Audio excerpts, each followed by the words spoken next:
Never Let Go. Yes, the Halle Berry movie. The Halle Berry movie. Yes, indeed.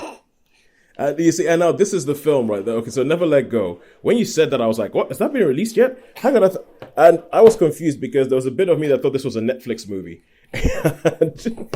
As I say, when I talk about it getting confusing as to what's being released, where I thought it was a Netflix movie, and they said it was Never Let Go. I was like, "Oh, okay, cool. So that's in cinemas." And then I realized, okay, it's you got a preview screening. So tell us about Never Let Go. Okay, Never Let Go. As I say, and it is going to be on. I've seen it is on next week, so it's on at the cinemas next week. Okay, stuff. Never Let Go. So with these secret screenings, you never really know what to expect. So I was quite surprised because this I think is quite mainstream film. You know, normally some of the is, yeah. like we saw what was the other ones like Cuckoo. You know, so but this is obviously a mainstream film. The Finnish one with the egg. That's it. Yeah, that's it. Yeah. No, that was a different one. The one that was a different one, but I mean, like, you saw yeah. Cuckoo, but you also saw the Finnish one with the egg. Yeah, that's Hatched it. or something like that. Yeah, Hatch. That was it, Hatch. Yeah, and the other one that was really violent. In a Violent Nature. In a Violent Nature, yeah. Yeah. So, but anyway, so this was Never Let Go. So it was quite pleasing. I thought, because you know me with these sort of horror films, I'm generally, really skeptical. I'm waiting to see a good one, getting to see a decent one, whatever. Yes. So basically, the story is this cabin in the woods, and this mother is looking after two sons. She's got two sons, and from what you can gather, there's like it's you don't know what's happened. In some world, she's told them that the world is a horrible place, and the only thing out there is evil.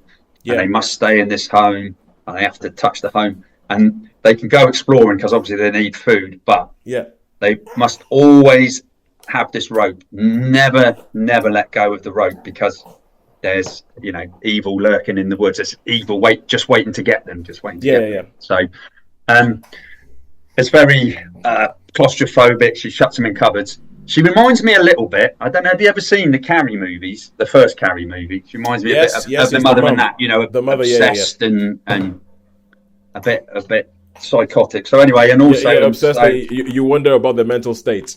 You wonder about the mental state. Now, you think, and I think this is really good. So there's a few sort of body horror bits in it, but you're never really sure if it's just in imagination or with.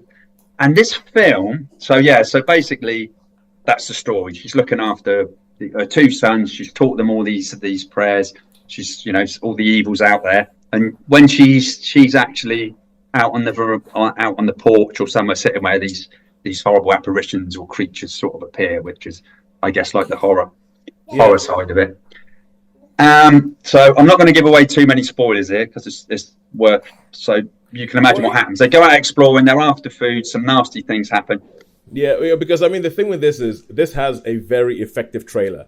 It has a very effective trailer that sets up the film and makes you go, okay, what's going to happen next? So it does. Yes. I feel like the trailer does well in not spoiling the film. It sets it up without spoiling it. Yeah. And what's really good with this as well, what I like is you're questioning it. You know what I mean? Now is this now? I like these sort of movies. I don't think it's got particularly good reviews. This, but to me, I find this intriguing because you just don't know. You've got it there.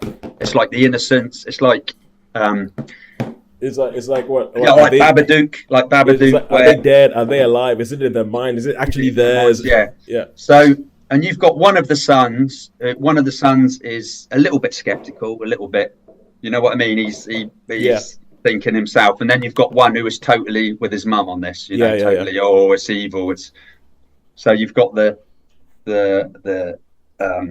and then I'm not going to give away any spoilers at the end, but someone comes in. Is it real? Is it imagination? Or well, okay, without giving away any spoilers or anything like that, but it does sound, Sean, like you liked this, or you got on with this better than most recent horror movies. I did get on better with this rather than most horrors. I thought it was very done. And Halle Berry, I'll give her a due. She was. Yeah. She was good in this. I mean, she can be. She's Well, Halle Berry is someone who I think she's a brilliant actress. I think she's a brilliant actress, but she's one of those people who, because of what she looks like, and I will hold my hands up. I mean, I remember being in Nigeria and Halle Berry coming out, and I was me and a whole bunch of, probably most of Nigeria were in one of the most beautiful women in the world. Absolutely brilliant. And I feel like because of that, she didn't really get chances because she was a model and everything like that. Yeah. She never really got meaty stuff to do because people wanted to hire her, and they wanted to hire her in the Flintstones movie and make a joke and call her Sharon Stone because of what she looked like. Mm-hmm. And a lot of her stuff is because of what she looked like. And then every now and then she manages to break out of that and give you a performance that makes you go, damn. This performance is really good. And I have to say the two lads were good as well. Yeah. They were, because sometimes you can, so yeah. And to me, I mean, obviously things were personal point of view. As I say, the horror side of it, and there was a little bit of creepiness with some nasty, creatures and things in it. So if people want to go and see that, it's there. Yeah. But was it imagination? Is it imagination? Is it just the paranoia, And all the time through that. And I really had to digest this film, and that's really good for me when it comes to horror. I just have to think, I like the way it was done, because there's bits where it becomes, it's not real, and then it goes back to, maybe it is, maybe there is the evil. So yeah, it worked. It worked for me. I didn't dislike this film at all. I thought it was far superior than a lot of the secret screenings that I've seen before.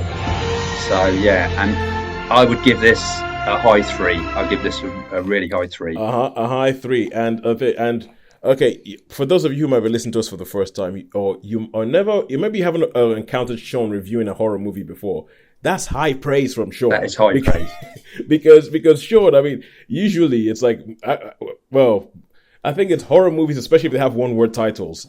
I don't know why there's something about the one-word title horror movies. Absolute nonsense. This is a load of gubbins.